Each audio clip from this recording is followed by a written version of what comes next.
Hello, Stropes here again. So I'm continuing on with my series this week where I take the spotlight decks for each set and then I add about 55 cards or so depending on the deck and turn them into a fully fledged and functional Twin Suns deck. So we're starting off with the Qui-Gon deck for Legend of the Force. We'll get into Maul later, probably next week or so, but we'll get right on to it.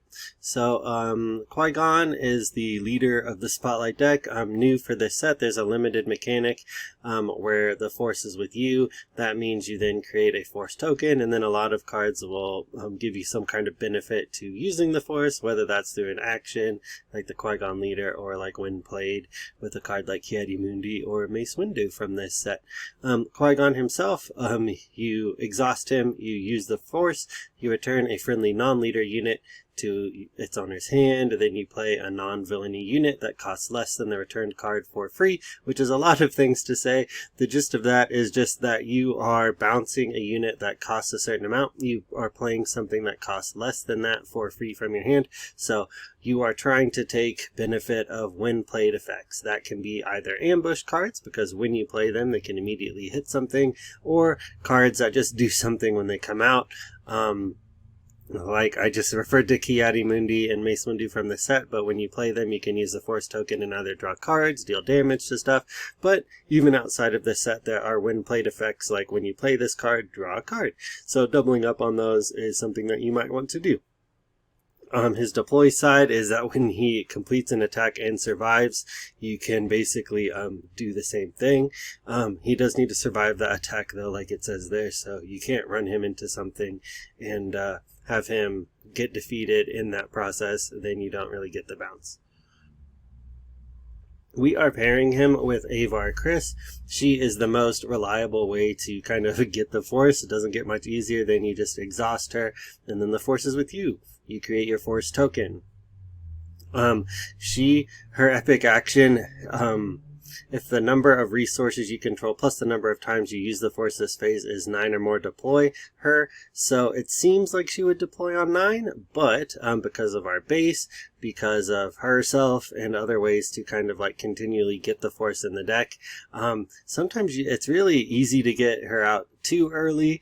3 early is not unheard of, and even 4 is sometimes doable. So she can come out on 5 or 6. Don't be scared by that 9 number. When she's out and the Force is with you, she gets +4/+0 and gains Overwhelm. So she becomes an 8/10. Now, I've got Obi-Wan over there in the corner. Like, what's he doing down there? I thought about using him. He's got an exhaustibility of... it's also pretty thematic, of course, right, to pair him with Qui-Gon. He's got an exhaustibility to use the Force, similar to Qui-Gon, and then you put an experience token on a unit that doesn't have an experience token on it.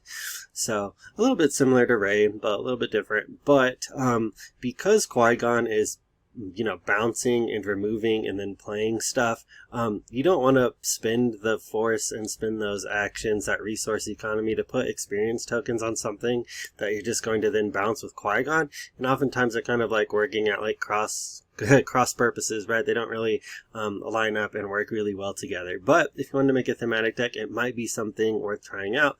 I just thought I didn't want to be messing with the, put an experience, something on it, bounce it. It really results, I think, in a lot of kind of non-bows. But I thought it was worth the worth the discussion, especially if you're looking for like a kind of a thematic deck and maybe something worth exploring.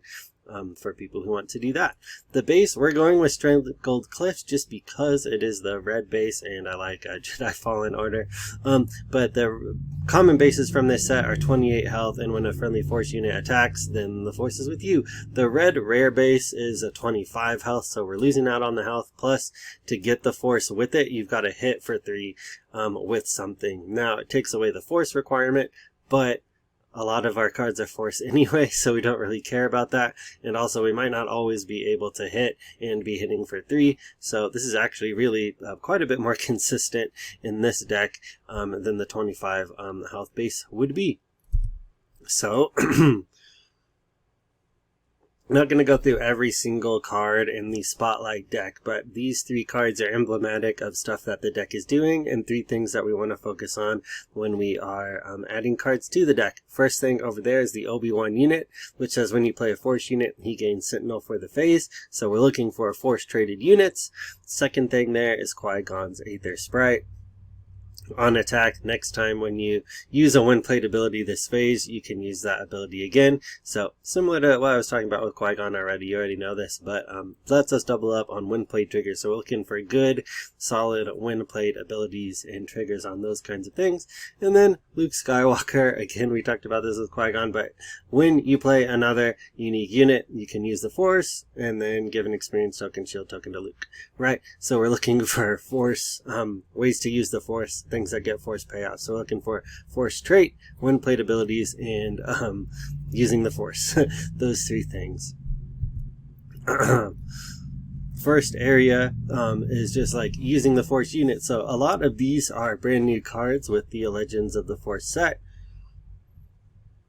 This first row, I think we'll probably just focus on the stuff in the main row. Ki-Adi-Mundi is a great new card. When played, you can use the Force and then draw 2 cards. For 4, he's a 4/4. Just really solid. Gets you up on card advantage for basically nothing. Mace Windu is a 6-cost 6/6 with Overwhelm. Really comparable to Wrecker, especially his when played as you use the Force and deal 4 damage to a unit. So 1 less power and 1 less damage on his when played. But it's all also free, and you're not going down on resources like you are with Wrecker. Plus he's Force, plus he's Jedi, fits all the stuff that we're trying to do. Vernestra, she's just a 3-cost. When played, you can use the Force to ready her. So you can use the Force, ready her, she attacks, you get the Force token back. So she kind of pays for herself, basically a falcon on the ground that comes out. And then it's not like you've got to pay to keep her around or, you know, things like that. So really, really solid card there. Eth Koth is a 4-cost 5/4. When defeated, you can use the Force to put him into play as a resource. So he's really good with something like Avar Kriss. Sorry, recovering from a cold. That's why I'm drinking so much water. Don't want to be coughing right into the mic. When he's defeated, you can use the Force and then put him into play. So he's counting double toward Avar Kriss, right? Because he's going into play, counting as a resource for her being able to deploy. And when he dies, you can also just use the Force right there, right? So double cost. Really good if you're trying to get Avar Kriss out early. We've got the daughter there. And she's really like the kind of engine that can make Avar Kriss come out.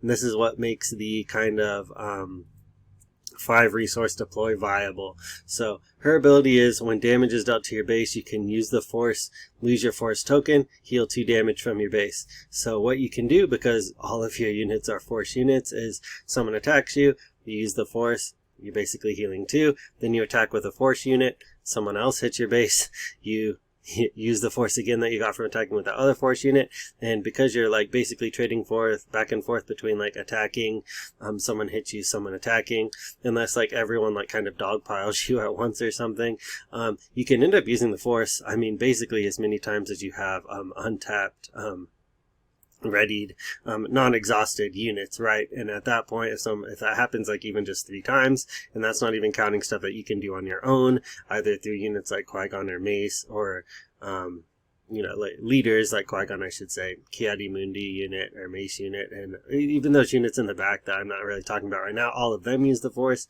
So I mean, you can get off quite a lot just from using the daughter herself. So, next section we've got is just like other stuff that uses the Force, that is just like non-unit versions of that. Yoda's lightsaber is a great way to heal up our base. Note that it does not say it needs to be a Jedi. Lightsaber does need to be attached to a Jedi. Non-vehicle, Yoda's does not. And when you use the Force, you heal 3. And healing 3 is always good. Do or do not is just a cost-efficient way to be drawing cards. You'll notice a lot of these things don't really do anything that's like completely new or original, right? Like drawing cards is not, dealing damage is not, things like that. But they're just like more cost-effective ways to do that. So like for 2, you can get 2 cards. Similarly with Sorcerer's Blast, which is behind it there in the back row. You can pay 1, use the force, deal 3 damage to a unit. So, right, 1 to do damage to something is not like completely new, completely original, but it's just like getting you an extra 1 compared to something like Daring Raid. Trust Your Instincts is another version of like shoot first. You use the force, you attack with the unit, it gets +2/+0 for the attack, and then it deals combat damage before the defender. So it allows you to hit up a little bit higher to make sure that you defeat the unit, because of course if you don't defeat the unit with your attack, it will stick around and potentially kill you. So it gives you that little bit of power boost to definitely be able to hit up and kill the thing you're trying to kill. Now, these other two things on the end do not really care about the force as far as the force token goes, but Shin Flurry and Focus Determines Reality do help us with our force units. Shin Fury gives something ambush and then makes it take 2 less damage on its hit, and then and then Focus Determines Reality is each friendly force unit gains raid 1 and Saboteur for the phase. So this is really kind of like a bomb card in the deck. I know sometimes this stuff, because like draft, ends up being draft chaff because you're not really going to include it in most of your decks. Although if you're playing like a best of 3, sometimes in a side deck in a limited environment, you might, if someone's playing like a lot of Sentinels or something. But in a deck like this, in Twin Suns, it's actually sneakily good, very, very good, because, you know, sometimes people build turtling decks. They build decks with lots of shields, lots of Sentinels, and they try to like heal a lot and then like make it so you can't hit their base. Focus Determines Reality is a 2-cost way to give every single unit in your deck, because they're all force, Saboteur and Raid 1, right? So you can kind of like completely ignore their defensives for that turn. Really great way to just kind of close out the game. Here are just some other force units. These are force units that just don't care about you having and using the force token, but are still great, still good to include in the deck. So we've got Ayla Sakura. She's got Coordinate, which was the one of the limited mechanics from Twilight of the Republic. It just means you need 3 units out. That includes the unit with Coordinate, so she needs to see herself plus 2 other units. And then when she attacks, you prevent all combat damage that would be dealt to her for the attack. Great with things that give her ambush, like we saw with Shin Flurry in the last slide, or things like Timely Intervention, which we'll be including later, because then she can like get out, attack, and then you can kind of blow something up and take, you know, versus just like dropping her on an empty field where people can just like run stuff into her, because her thing only applies for when she attacks. Caretaker Matron is a new card from Legends of the Force. Easy to drop turn 1 and then like drop something else turn 2, like a Jedi Knight or a Ahsoka Tano, and then tap it to draw a card. If you don't have something else to do, I do think it is generally best to play a Force unit. If you can, so you can start making use of your force synergies, get your token. But if you need to draw, the Caretaker Matron is a fine way to do that. We've got Mace Windu from Spark of Rebellion, first set of the game. He has ambush, so again, like works really well with Qui-Gon because of the bouncing. So Plo Koon, Mace, and Ahsoka all have ambush or conditional ambush in the case of Ahsoka. When he attacks and defeats a unit, you can ready him, so he's really good for kind of like machine gunning down smaller units, and especially if you can like bounce him somehow and get his effect. I mean, he can really kind of clear out the board. Asajj Ventress is just a solid 5-drop from this new set. When played and on attack, you can give a friendly force unit +2/+0. So she's really great to bounce, you know, some, you know, like a 4-drop that you played the turn before, turn them up into, you know, I mean, like hitting up into like 6 or 7 damage can put quite a bit of pressure on your opponents. We've got Psychometry there, which could have gone in the last slide with force trait stuff, or at least stuff that cares about force trait. But it's just like you choose a card in your discard pile, you search the top 5 cards of your deck for a card that shares a trait with it, you reveal it, you draw it. So, like, let's say your Jedi Knight died earlier on in the game, you use Psychometry, you can look at the top 5 cards of your deck, wherever you're at in the game, and then pull something that also has the force trait. Maybe that's Ayla, maybe that's Mace, whatever. and then you can do it. Force trait, though, I mean, also applies to stuff like events. So you see how psychometry has the force trait on it already. So if you've played something like one of those events we saw earlier, you could even like look at that event, even if your units haven't died, and then use psychometry to still look for stuff because it's all still force traded. So it doesn't really even need to be any of your units. It's really a great kind of cost-effective way. Yellow card, I think that we'll see play in lots of decks that are looking for, you know, like an Imperial-based deck would want this, right? Anything really, where you've got a lot of stuff that is sharing traits. Next section we've got is just ambush. So we talked a bit about the start about how like Qui-Gon likes when played stuff, likes ambush stuff. So here's kind of a solid group of cards that we've got, you know, to fulfill that. Home 1 is really inexpensive for being like a legendary. I think it's like $1, maybe less than that. But it says it costs 9, but it doesn't really. If an opponent controls 3 or more space units, which is oftentimes the case in a Twin Suns game, it really costs 6 and is coming out as a 7/8. 6 cost ambush unit is really just pretty cost effective, especially when you compare it to something like the Corporate Light Cruiser, which is also playable, but is a 4/6 ambush raid 1, so it's hitting for, you know, like 5, right? But the same cost as Home 1.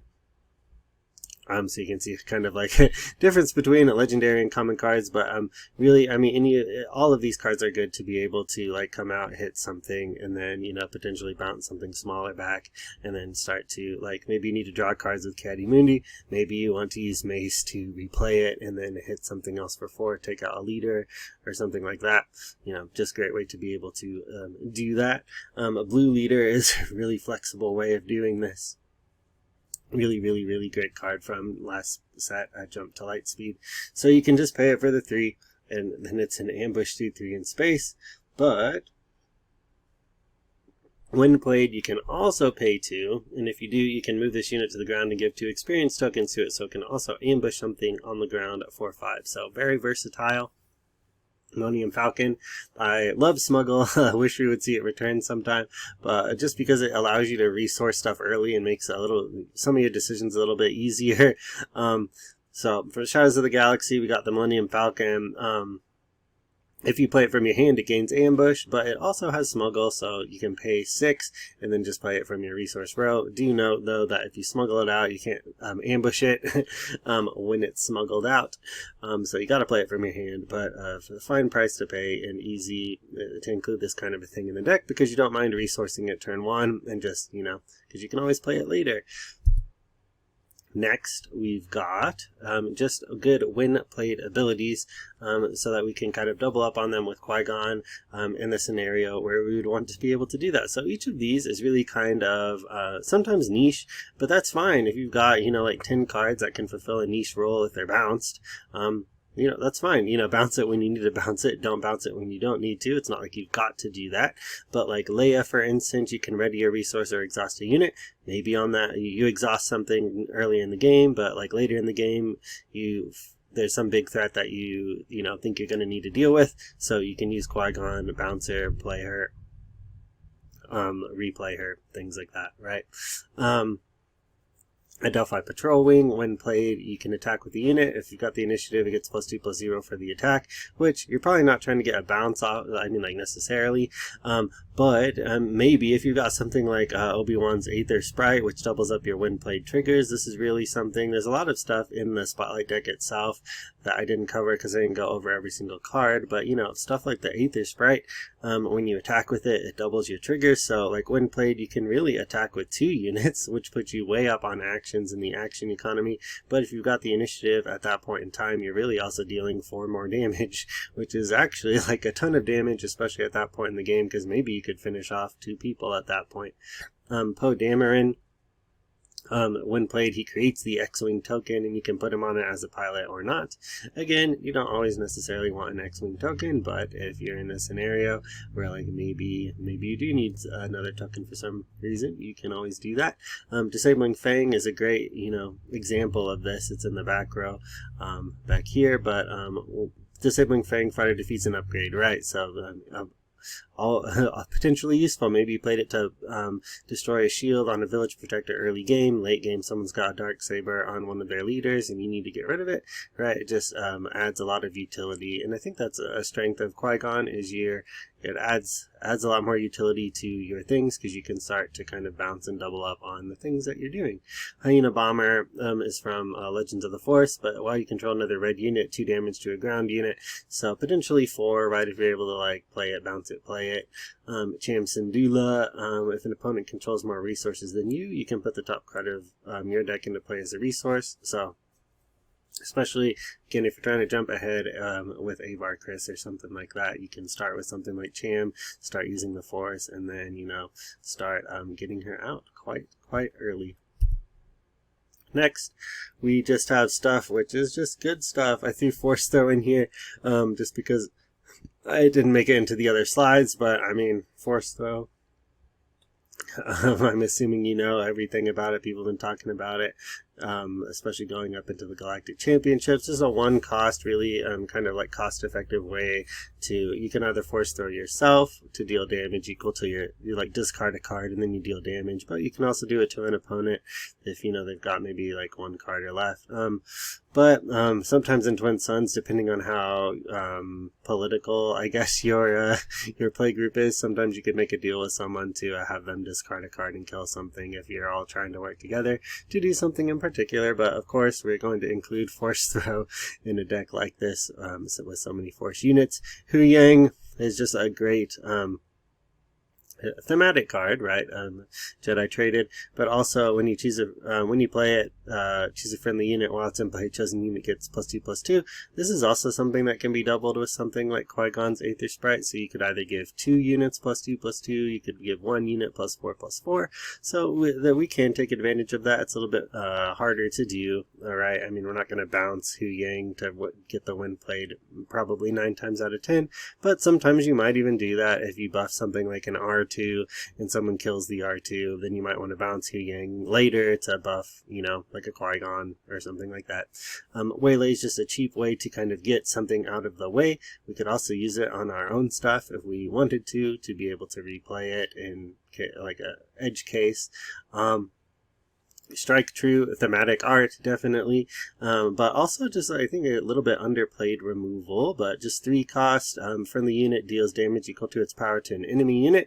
It isn't lane specific either, so if you've got Avar Kriss out, she's got the buff, she's got her 8 power, you can pay 3, deal 8 damage to something in space even. But even on stuff like Qui-Gon, right, maybe Qui-Gon, you've given him a lightsaber, his lightsaber, night saber, Yoda saber, whatever, right? I mean, you're able to deal 6 or 7. Again, just I think like a really solid removal that should see more play. Timely Intervention is a great card. Going back to Shadows again, where same set that Falcon was from. But you can pay 1, play a unit from your hand, you give it Ambush, so it can straight away attack something. And its Smuggle is so cheap too, it's just like 1 more. So if you put this in your resource row, early on in the game, it basically reads, anytime where you've got 2 extra resources, you can give something Ambush. Over there on the edge, we've got just 2 ways to ramp. So we've got Resupply, just goes straight into play as a resource, the standard ramp in the game. The Spark of Hope, quite good, I think, just sees a little bit less play, just because it's not... Right, you gotta sometimes jump through hoops. You used to see it in Hantu Green sometimes in the zoo build. But you choose a unit in the discard pile if it was defeated this phase, put it into play as a resource. So if someone's trying to kill your Jedi, just an easy 2 cost way to kind of jump forward a little bit and then get your leader out a little bit earlier. Okay, and then from there, into our last slide, we've got our upgrades. So these are the things that I would add to the deck. Really, I mean, like stuff like Ayla and stuff. I mean, I got legendaries from last set, or prior sets, I guess, are sometimes like really available, really cheap, and really like most of them are kind of like already in the deck. So like these are legendaries from the new set that really care about, right, like the Force trait, using the Force, and then like having when played abilities, of which most of them do, right? Like Yoda has a when played, you can use the Force, he'll 5 from base, so you can double up on that with that kind of stuff. Like, again, the Aether Sprite, which I keep going back to. He also wants to use the Force and then deal damage equal to twice the number of units you control to something, right? Very good. The legendary Qui-Gon unit, right, has ambush again, right, so you can like ambush in, bounce something that costs 6, then like replay it, get its, I mean, like, it's not free, you would have to pay for it, but sometimes, again, maybe you've got a Deepa Balaba who's in the Spotlight deck already. Otherwise I would have definitely added her to the deck, right? Like, you ambush something with Qui-Gon, bounce her, then she runs into something else. Right, just good card. Qui-Gon also can deal with 2 things because of his ambush, so you can ambush into something and then just bounce something else. Or say maybe you kill a leader, bounce their other like large unit. And yeah, I think is like very good. I mean, I think she's maybe like a little underappreciated, at least like for what she does. She deploys into space, kind of unique there, right? But then you can action, use the Force, move her to the ground, and then give every heroic unit +2/+2 for the phase. So really a closer, especially like on 5. Pretty much all of our units are heroic. So it's basically giving like all of your units +2/+2. I'm really getting hard pressed to find something that's not. I think like Jedi in Hiding. So maybe there's like 1 or 2 that are not heroic, but the vast majority of them are heroic. So I mean, it's kind of like an Anthem effect. Again, another way to kind of potentially start to close out the game. But they're kind of a little bit pricey right now. I do build these decks with $20 to $15 budget just because I want to keep it a little bit manageable. So if you've already like bought the Spotlight deck, you shouldn't have to spend another $40 just to make a Twin Suns build. Just and a lot of these cards are commons, they're uncommon stuff that's like laying around, draft chaff. So especially like after draft, people sometimes like throw cards away, or they toss them all in a bin. I think you'd really make this with a lot of them. A lot of these are commons, uncommons. People will be looking for Ki-Adi-Mundis and Mace Windus and stuff, even though they're uncommons because they're good cards from the new set. But a lot of the other stuff, and you probably have pulled some of them on your own. So here's the upgrades that I would use. But I think that's probably it for now. Like I said, I'll get to Maul sometime next week. We'll upgrade the Maul deck, and we'll go from there. So if you watch this far, thank you so much. Goodbye.